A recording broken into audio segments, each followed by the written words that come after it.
we're finishing up pie crust making. I rolled out the pie crust, as you can see, folded it in half. Now I'm going to cut some vents for the pie crust.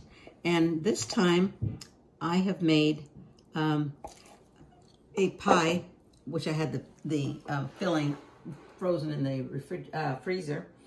And so I'm just putting a pie crust on the top, not on the bottom, which kind of is healthier as well. So here I go, and hopefully it doesn't fall apart on me. You generally not.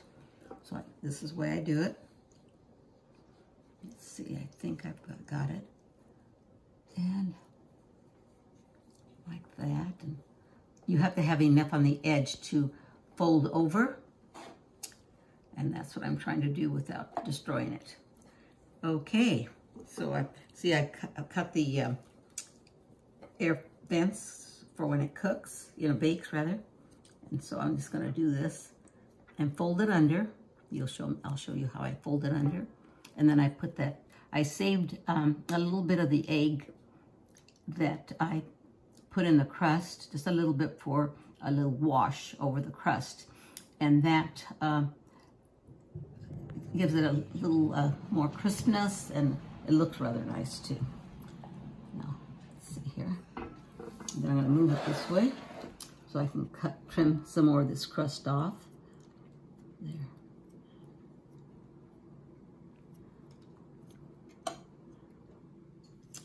I like making pies particularly. Oh, I like to bake.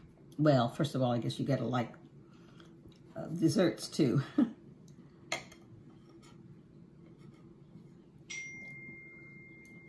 Okay. Now, since I didn't do such a good job over here, so I'm just gonna piece it right here.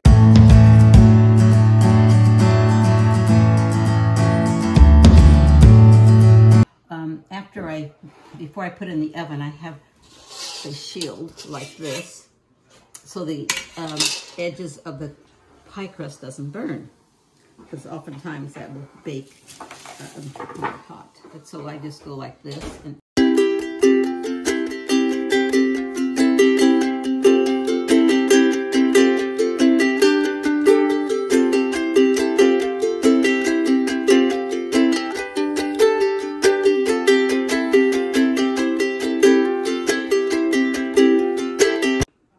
put a little bit of sugar, sprinkle it over the top after I put the egg wash on. I just you can use a brush, but right now I'm gonna try and just put a little bit on, and a little bit on here. I just finished putting the crust on the top of the apples with the apple pie.